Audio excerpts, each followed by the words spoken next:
All right, so I'm going to talk about some behavior that seems to be reasonable, unique to humans, rather than to mice or to flies, not to slide either mice or flies or other invertebrates. Particularly thinking about Jennifer Aniston and Marilyn Monroe, people that you're highly familiar with. At least some of you will be highly familiar with. Maybe not personally, but at least you've heard of them. So the work I'm going to talk to you about is done in collaboration since many years, roughly a decade, with a brilliant neurosurgeon and neuroscientist, Itzhak Fried, at UCLA on his ward.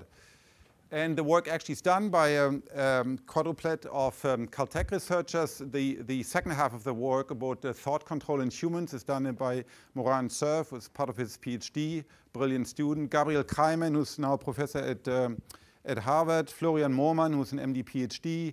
And Rodrigo Quiroga, who's a professor in England. Now, almost everything we know about neurons, particularly in live brain tissue, is of course from animals for obvious reasons. But there are a few occasions when you can actually record from the human brain. The most frequent one is surgery. Now, not just during surgery. So the early experiments, particularly done by the pioneer Ogeman here in Seattle, where they actually did these heroic experiments in the operating room, where they recorded for 10 or 20 minutes back in the 50s from individual neurons. This setting here is slightly different. These are epileptic patients, and for reasons of later possible surgical resection of the epileptic focus, the neurosurgeon needs to implant electrode to locate. This is in a subset of patients where you can't properly locate the epileptic focus. So typically what these people then have, these patients have, is up to 12 implanted macroelectrodes. So these are macroelectrodes here in the hippocampus. Now, what Itzhak Fried and his colleague did at UCLA many years ago, they hollowed out this inner volume here of this macro. So this is one macroelectrode with the leads that you use essentially to do intracranial EEG. You can hollow those out and you can insert 9 microwires that sort of splay out. And they're isolated typically under 1 megaohm input impedance. So now you can record from 8. We always reference everything to one of the microelectrodes. So you can record everything.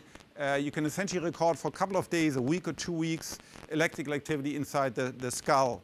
So typically we have on the order of 100 microwires inside the brain of a collaborating person. So here you have a patient. You can see the electrodes, and then with the with the preamplifier, and then there's the turbine, and the amplifier goes to a bed stand where it's then recorded. And these patients are more than happy. Of course, we always consent them. They're more than happy to, because basically they're bored. They're waiting in the hospital for a week or so until they get seizures, and so they're happy to play these little video games with us.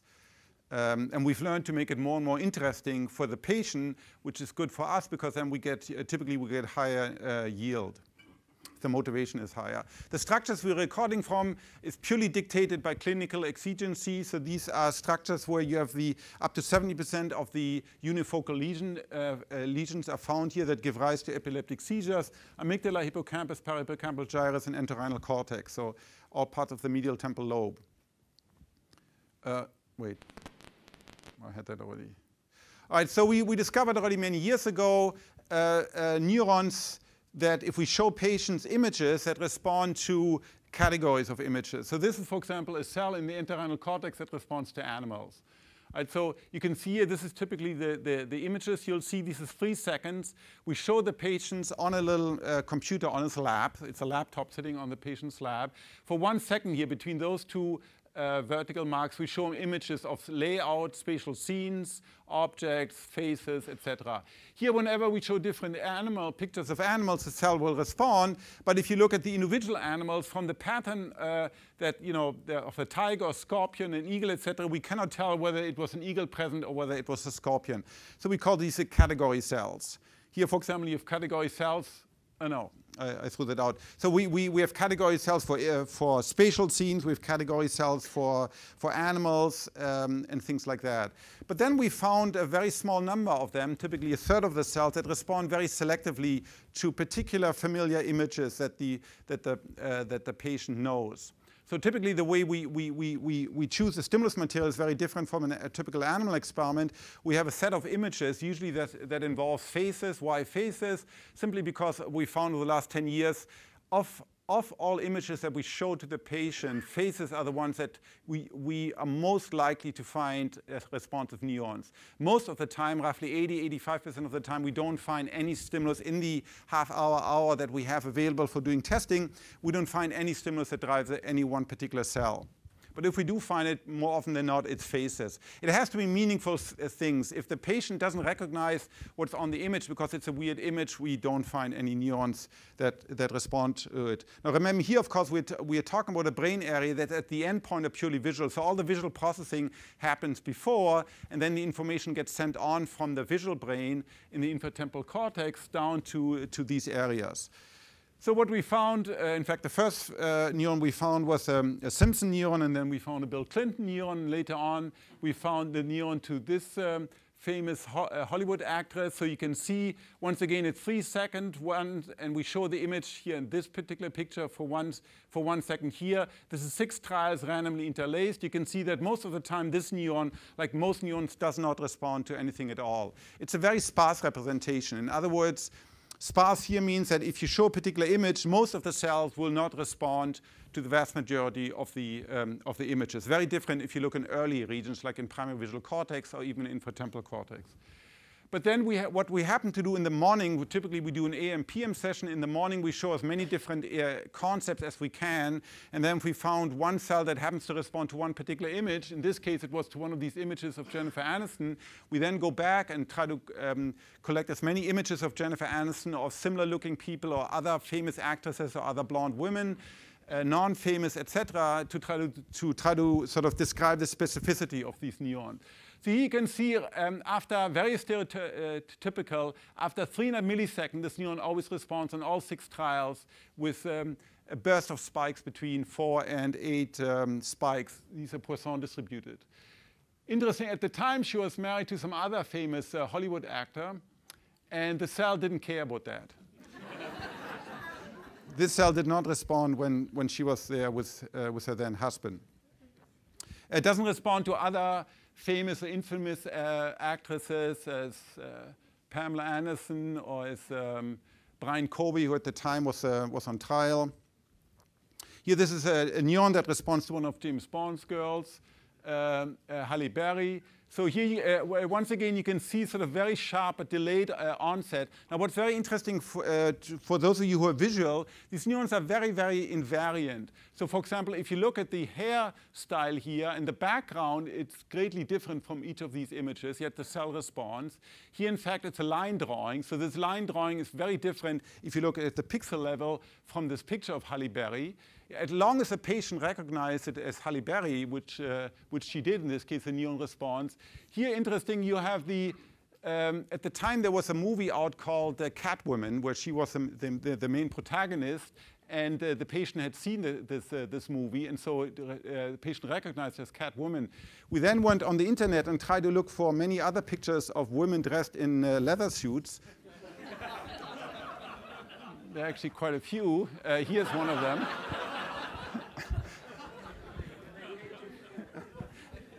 It didn't respond to that. And interestingly, it also responds to the text Halle Berry. It doesn't respond to any arbitrary text. So it's a very invariant and very abstract representation. I mean, you can appreciate at the level of pixel, there's absolutely no similarity between this image, and this. They're totally different. Yet to us, to humans, they clearly convey the identity of Halle Berry, assuming you know Halle Berry. So here you have another cell and that responds to 2 concepts. Here's a cell that responds to the Sydney Opera House and also responds to this couple here. It's a famous couple. So we do find occasionally, only rarely, because the biggest limitation, we only have 100 electrodes and we only have half an hour to an hour to record from. But occasionally we do find cells that respond to more than one concept. Now, if you think about the possible number of concepts, which has been estimated for the average American at 30,000, you appreciate the difficulty we have to sample from the 30,000 different things that the average American knows to try to sample in that short available time all possible concepts. Here we also tried sound. So here this is a picture of the late dictator Saddam Hussein. Here's his text, and here's his computer sound that says Saddam Hussein. Here's two various other sounds. And again, it responds very specifically to Saddam Hussein. It's not that surprising because we know, again, the medial temporal lobe sits at the sort of apex of a pyramid that gets input from areas that are associated with language and also areas that are associated with auditory processing. So it's not that surprising that you see that. Here you have, this is interesting because it shows us a little bit about plasticity. We'd love to track, of course, these neurons over several days. Sometimes we can convince ourselves that we have the same neuron because the way we do this spike detection discrimination is in a 64-dimensional wavelet space. And sometimes we think sort of it's the same neuron, but we're never sure. So we statistically assume they're separate neurons. But here what you see is we see an individual. So this cell responds to an individual, to her name, and to a computer, a male and a female synthetic computer voice pronouncing her name. This is the name of the lab tech, which the patient did not know before. So at least this tells us that within the day or two that the patient interacts with this lab tech, neurons in the brain of the patient can wire themselves up to fire in a relatively specific manner to her. OK, this is the same to Oprah Winfrey. The delay is relatively long, so this is the median delay of a database of 400 cells. This is the median, or the median or the mean is roughly the same thing here. You can see the distribution. The median is very slow, certainly compared to responses in a monkey. 270 milliseconds here, close to 400 milliseconds, but it's very consistent in all our responses over the last 12 years. These neurons, these very selective one, and even the less selective one responds relatively late. Now, of course, you have to remember compared to animal experiments, or even it's well known, for instance, in humans, if I show you a natural scene and I ask you to tell me whether it contains an animal or not, within 120 milliseconds by using EEG criteria, we know that your brain has correctly responded to that question, 120 milliseconds. Here, of course, it's a much more complex task because it's a recognition task, right? You have to index and you have to sort of, you have to describe it as Jennifer Aniston. This certainly argues against a simple rapid feed-forward sweep. So we can do, and we have done a lot of probabilistic analysis because the question that should be at the back of your mind is, well, isn't it extremely unlikely that you find something like a Jennifer Aniston neuron? We can turn the question around and ask each time, well, given that typically we have on the order of 100 electrodes, typically we show so many stimulus over so many times, what is the probability of the underlying sparseness distribution or the selectivity distribution of the underlying neurons? And so we can upper bound that. We can't lower bound it, but we can upper bound it. Now, sparseness is a property of the encoding of stimuli. So you can say that, for example, V1 doesn't encode things in a very dense way. If you show a stimulus such as this to V1, maybe a quarter or half of all the cells in V1 will fire. If you show, let's say, a picture of our president to us, only a very small fraction of cells in your hippocampus will fire. That's what's meant by a sparse representation. In our case, we can estimate it's much, much below 1 million. The catch basins of all the neurons we're recording from is roughly 500 million, 500 million neurons on both left and right sides of the medial temporal lobe. It's probably much less, but as I said, it's an upper bound. Selectivity is at the single neuron level. Neurons respond to less than 0.5%, probably 0.25% or less to each individual image. So they're very, very selective. All right. Now, what we then set out to do over the last 4 years, we wanted to see whether we can give people the ability to control their own neurons with their thoughts. So what we wanted to do, we showed in a previous paper, we showed that sometimes you can ask people to close their eyes, and we can ask them, well, remember I just showed you previously the image of a dolphin, let's say, or tennis ball or sometimes, and then we find a similar selectivity among the neurons. So this gives rise to the idea is that what happens if we record, is it possible for us to visualize your thoughts, to project your thoughts on an external surface, like put them in matrix, and then for you to manipulate your own, to manipulate your brain by thinking different thoughts and having all of that always outside monitored by us. And so what we came up with, and this is really Moran's surf doing, is the following setup, that we get people to play a variety of games. Here it's a video game, which I'm not going to talk about today. Here I'm going to talk about this Marilyn Monroe versus a Josh Brolin game. So anyways, here you have some images on here that the patient's looking at. We're recording, in this case, from 4 units at the same time. They're in different brain areas, sometimes in the same, sometimes across hemispheres. So there are 4 different units that respond to 4 different images of 4 different people. So I'm just going to refer to these neurons as the Marilyn Monroe neuron, as the Josh Brolin neuron. Josh Brolin, for those who don't know, is a minor American actor. There's another neuron that responds to Venus Williams, the tennis star, and there's a 4th neuron that responds to Michael Jackson. All right, so these are 4 neurons that we found. We feed that, we do spike detection in real time and feed all of this activity back with a delay of under 100 milliseconds in order to, and manipulate the image based on the firing output of the 4 neurons. So the patient is looking at something. We are recording the responses of what the patient is looking at, and then based on that response, we are modulating what the patient sees. So there's essentially a movie, and the film director of the movie are essentially those 4 units. All right.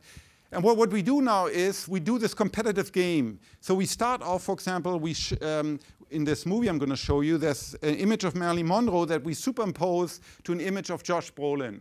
And we give it 50% visibility each image. So what you see is a composite, a hybrid, 50% Marilyn Monroe, 50% Josh Brolin. And then on one trial, we ask the patient, this is the first time that she's ever done this, we'll ask her, now think of Marilyn Monroe.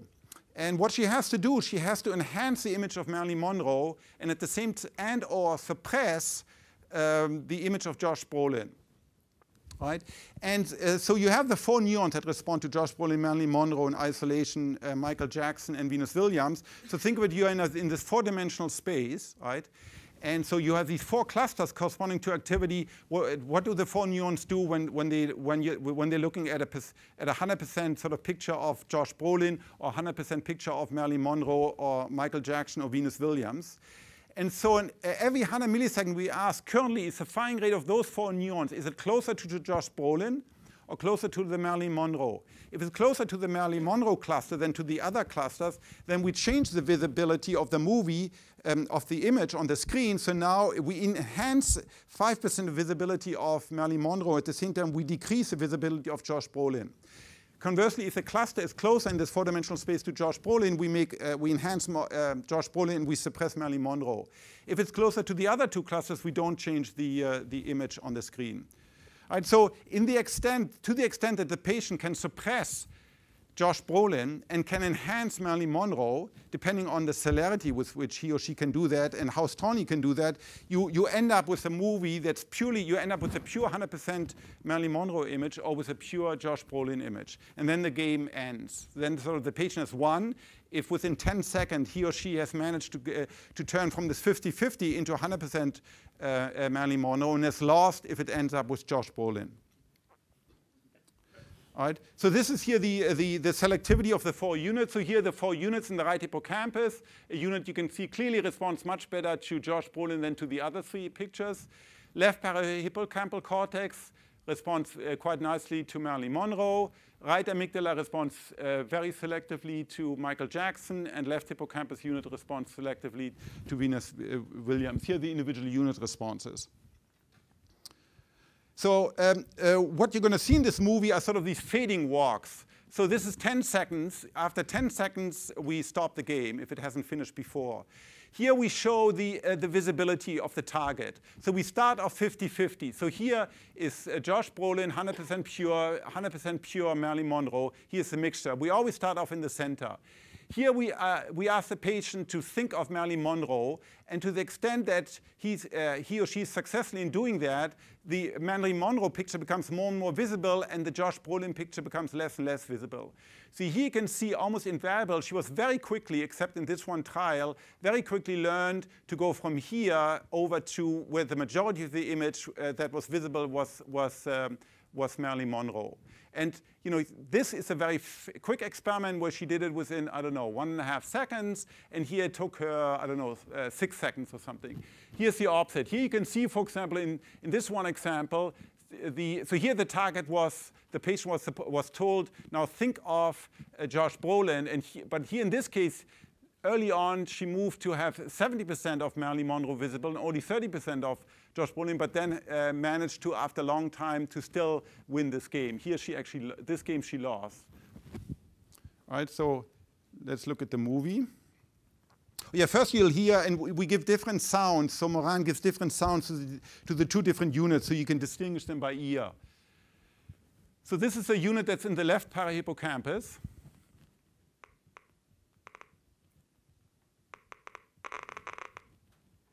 Now the patient doesn't hear this. The patient only sees the movie or the images.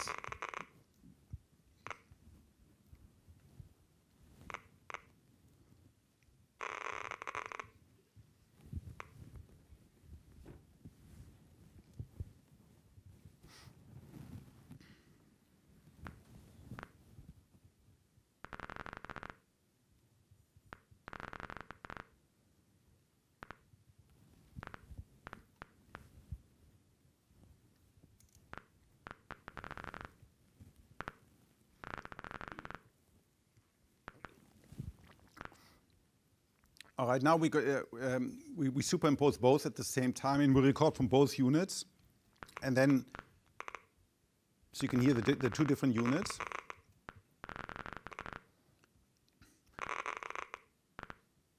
And now we're going to play the game.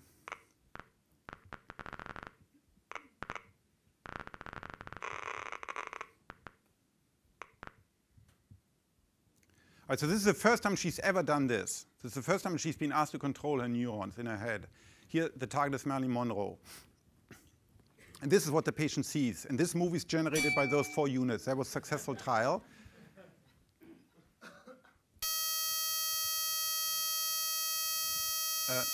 That's not me. That's something in the sound system.